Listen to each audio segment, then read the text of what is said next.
Shelter is a game about badgers. You play as a mother badger, feeding her young and sheltering them from the wild. The game starts off with you and your children. To make it better, you just feed it. Simple enough, right? But it doesn't tell you any controls. The thing is that it doesn't even give you a tutorial until you've already left. You know, when you might actually need this information.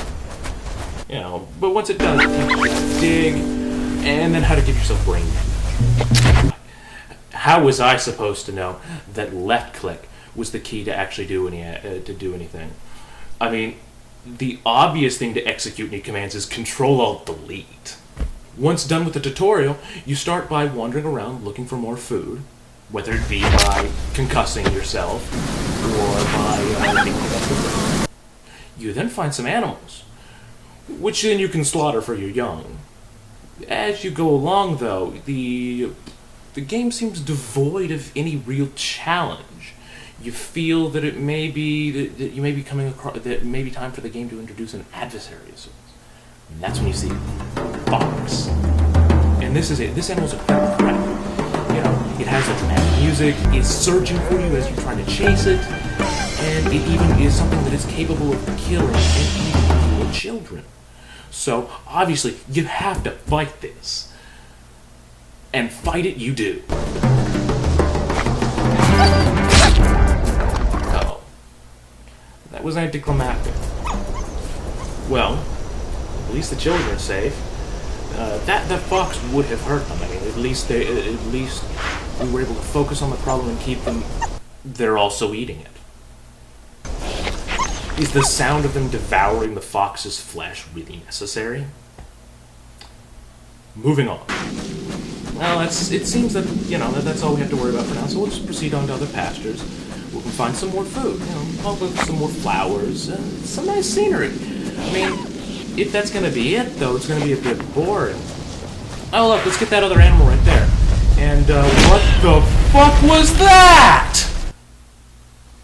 Seems I've spoken too soon about the, fox being our main enemy. The real name of our enemy has been spoken. And the bird is the word. Everything will be fine. If the badgers just stay in these bushes, then there's not really anything that bird's going to be able to do to see them. So, damn it, game! Give me back my fucking badger child! Well, at least the bird is gone. More food on the other side, and we'll be safer. Your sacrifice will not be fair. Yeah.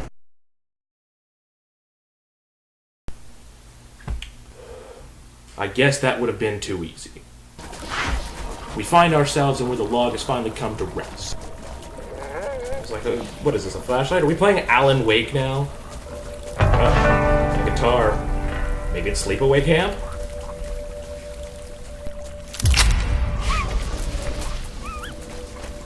Okay, seems somebody's following us even here.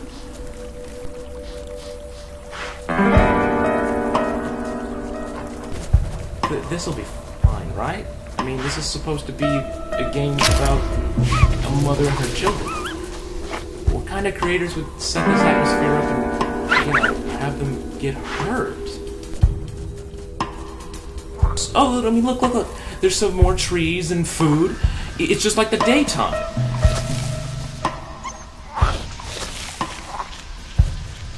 And, here's a frog. Let me just get this. Can't stop running. I need to go back to them and... I need to go back to them. What's going on?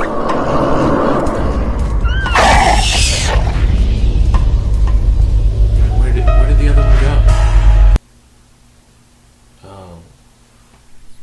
Can I just hide here until daybreak? That definitely set up the mood for this level. I mean... Wow. Or it did, until you see the sky.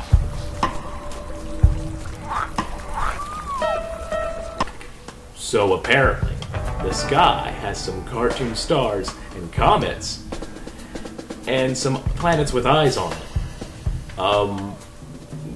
What?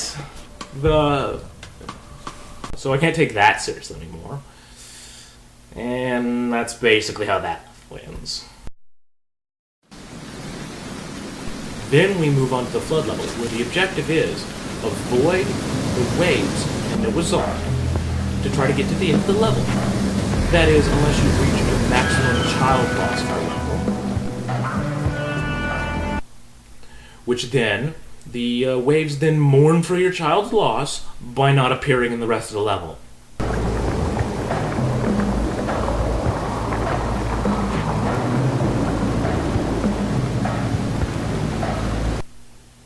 So that's how that works. You know, I'm starting to think that this game might be scripted.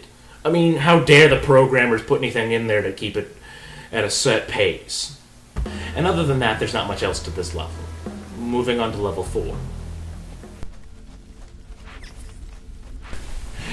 And then you make it to the dead tree stump level. No, wait. I know this level. It is difficulty curve of shit's on fire.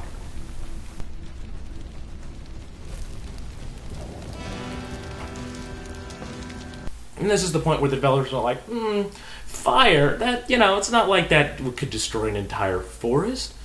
You know what we need? We need to add real difficulty to this level. I know.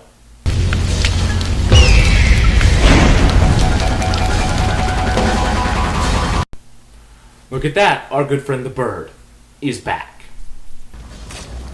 So now you have the birds in the sky, fire around you, and this.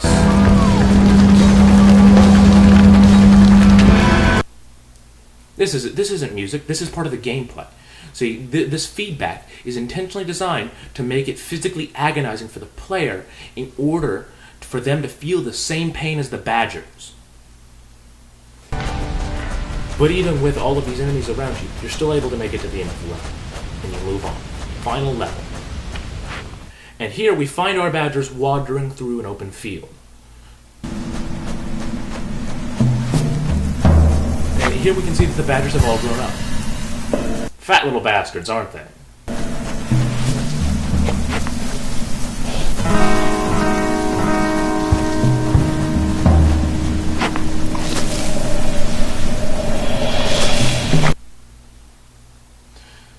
So far in this level, though, there's been no fire, or rain, or rivers.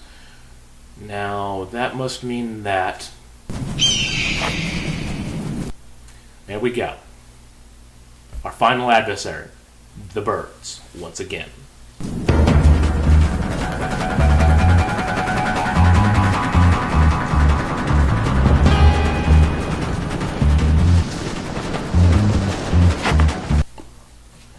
I see where this is going.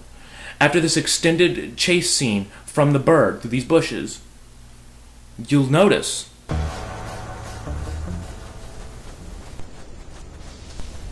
she's obviously starving herself in order for her children to get fed. And what we'll see is that she's been going without food the entire time. And...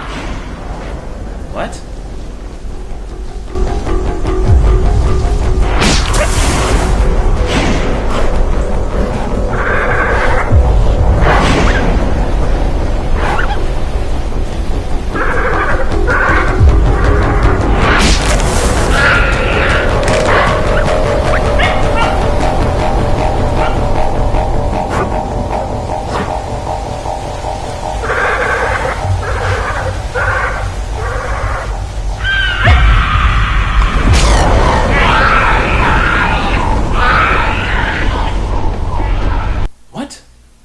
What is the bird doing? Well, this was unexpected. Well, I did expect her to die, but I assumed that it would be from the more subtle cause of starvation had she been focusing on her children. That was a bit more straightforward. Wait, there's still something left?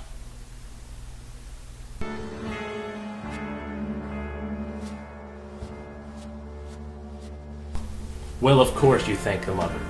I mean, of course you forced your mother to sacrifice herself against some giant birds.